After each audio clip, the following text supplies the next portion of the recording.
Hello survivors and welcome to another Walking Dead Road to Survival video, and in this video we're going to be taking a first look at S Class Marge, who is going to be the next S Class character coming to the promo wheel, and she is most likely going to be the meta leader for the foreseeable future. We're going to go through her kit, but first we're going to see what she's like visually, and she is that zombie apocalypse mechanic. The one thing you definitely need in the zombie apocalypse mechanic, and while I am kind of joking, she has effectively got like a bat belt on.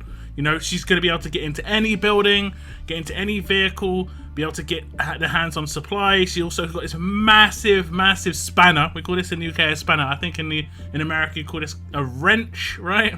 Very different wordage there. And you can see she's got the goggles on, which she would normally lose, just like if you had a hat or, you know, something on your head when you come to the left hand side with the avatar, but she keeps the goggles for the avatar, which I think is actually kind of cool. I kind of like the visuals on the left hand side. With 30 veteran rings as an S-class character, she has very defensive balance on her stats with 2,580 attack, 4,780 defense, and 4,704 HP. Now, she is considered a support character, and of course, because she is holding that two-handed melee weapon, she is a strong character. Now we'll take a look at her rush, and it is called Gorilla Treatment. It is an extremely fast rush at 58 AP. This character and up to 2 other teammates get camouflage and regain up to 50% of their max HP for 2 turns. While battling on the defense team, up to 3 enemies get minus 75% attack for 2 turns. So obviously 2 main parts of this. The first part is guaranteed to go to her, but it will also be RNG to the other 2 people. It will most likely go to the people with the lowest HP percentage, but because the camouflage comes first, it might not. We'll have to check that out, like I say. But 50% HP for 2 turns to 3 characters, that's 100% HP heal, is extremely powerful. Camouflage means also that you will not be able to take AoE damage or multi-hit effects, basically like Rampage, or if Priya takes out one character and it goes to someone who has camouflage, she just stops her rush. Just stops her rush. And because 3 people are getting this is more likely to happen than not on a multi-hit character like that. And also any AoE damage from like Davey, unless you target the person with camouflage, you will not hit them. And any other character with camouflage will not be hit either. Now, the minus 75% attack is obviously powerful. We have had characters like this in the past, like Jackie. This is just to reduce the amount of damage output that percentage damage dealers have. And if your percentage damage dealer gets this, obviously they're kind of useless for the next 2 turns. So you're better off actually just holding on to their rush as well, just not even rushing, because it will do pretty much nothing. Okay, so here we are on the second turn, and I actually did focus Marge herself. I have given her the elusive weapon, Carry-On Sword, because she has got an attached weapon, which we're going to look at in a bit. So she did get elusive, but she nearly got a rush after 3 basic attacks. She would have been commanded. What I'm going to do is I'm going to force her rush to happen. I'll do a little bit of damage to a character. Let's see. I'll do a bit of damage just to see if it focuses this character with the heal.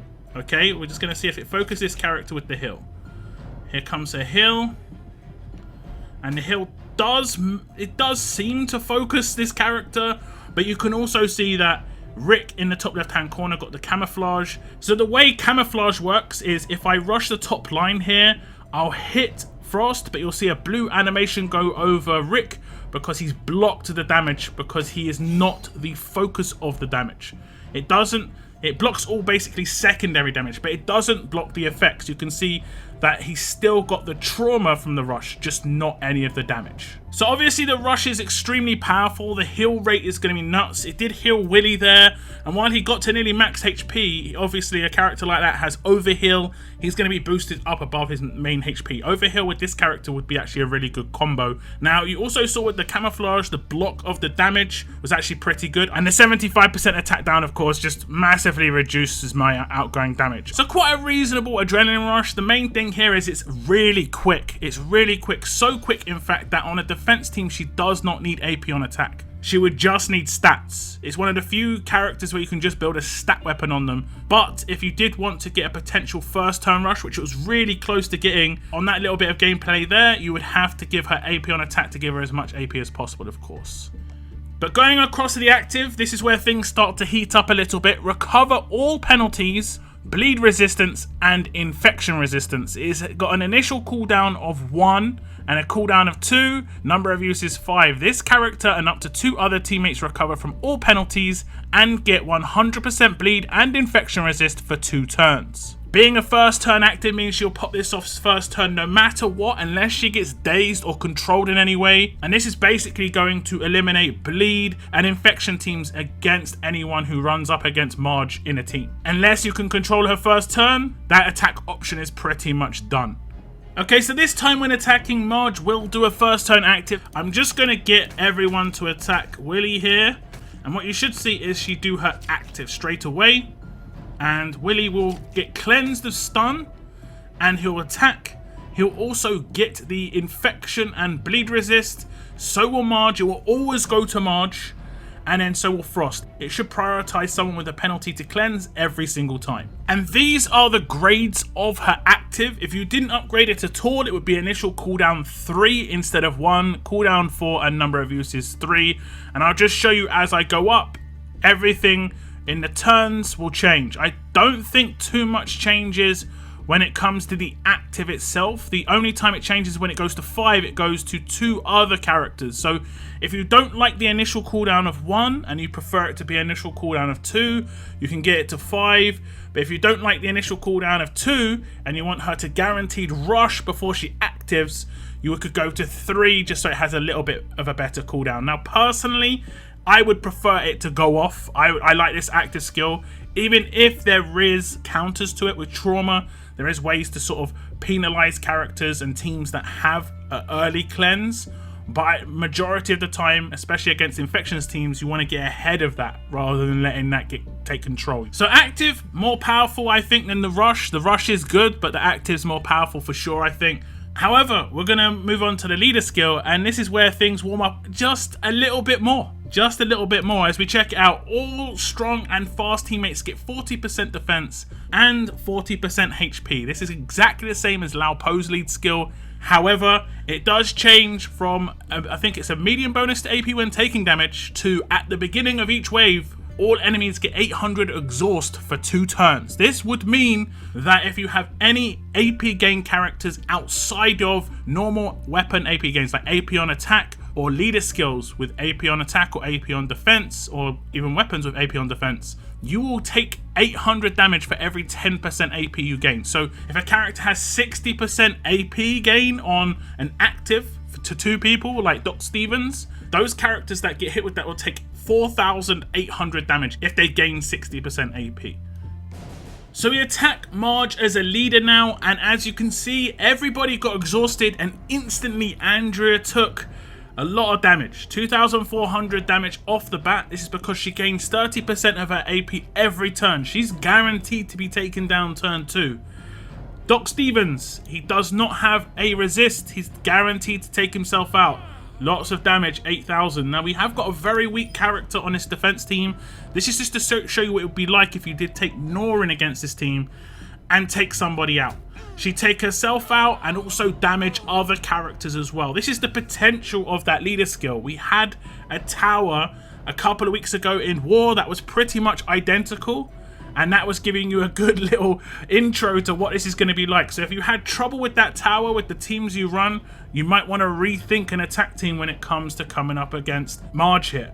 So a very strong leader skill, of course, and strange enough, it can be kind of offensive, as you saw. I took down my entire team kind of on purpose just to show you what it's like, but you can do that by accident quite easily with the wrong character like Nor. You can maybe think you're not taking somebody out and you do, and half your team gets eliminated because of it. Very, very risky to take in certain characters. I like this leader skill because it doesn't seem too intrusive. It's just to slow down the nuke teams. I think they're trying to get you away from the Doc Stevens AP gain teams, basically. I have kind of moved away from that myself. I only really use that with prayer teams. Marge is obviously going to make that a big issue, because even if Doc Stevens resists, his 60% is going to do so much damage to people that they have to have exhaust resist too. So it's just like, at that point, it's just like, it's not even worth taking him. So we've seen the rush, we've seen the active, and we've seen the leader skill, and it's probably got better with each part of the kit so far in terms of bringing power to the game with Marge. And I'm going to say it's probably going to get even better with the weapon, because while the leader skill is extremely powerful, the weapon is kind of next level. It is Marge's sturdy big wrench, aka the big spanner. 30% HP, a medium bonus to AP when attacking, which is the upgrade slot as well.